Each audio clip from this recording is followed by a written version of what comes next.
Həsrətimi duymaz oldun, illər boyu kədərini bölmədin də.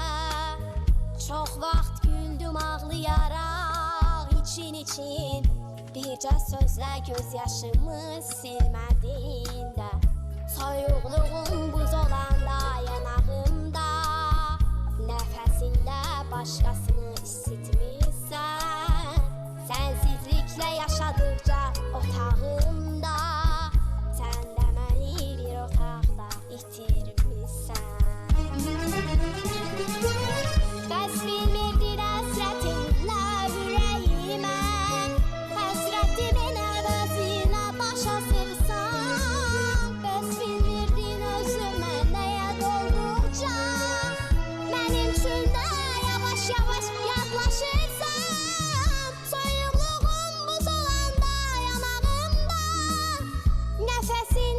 Başqasını isitmirsən. Sənsizliklə yaşadıqca otağımda, sən də məni bir otaqda itirmirsən.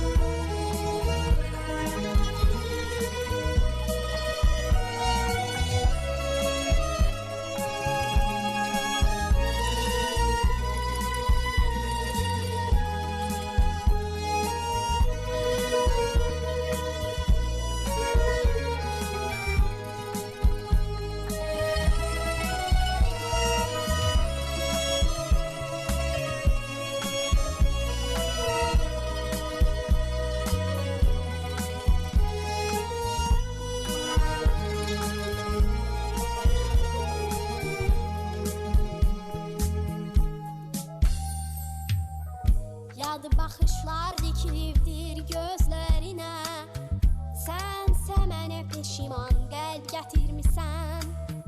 Necə verim sabahımı, necə sənə, sən ki mənim dünənmi itirmisən. Nə deyim, nə bir ümmandır mənim üçün, heç xəbərin olubmudur ürəyimdən. Damlıq kimi yaşadıqca özgə qəlbdə, gözlərindən damla-damla süzülsən. Bəs bilmirdim, bəs unutdum,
dəyişmişəm.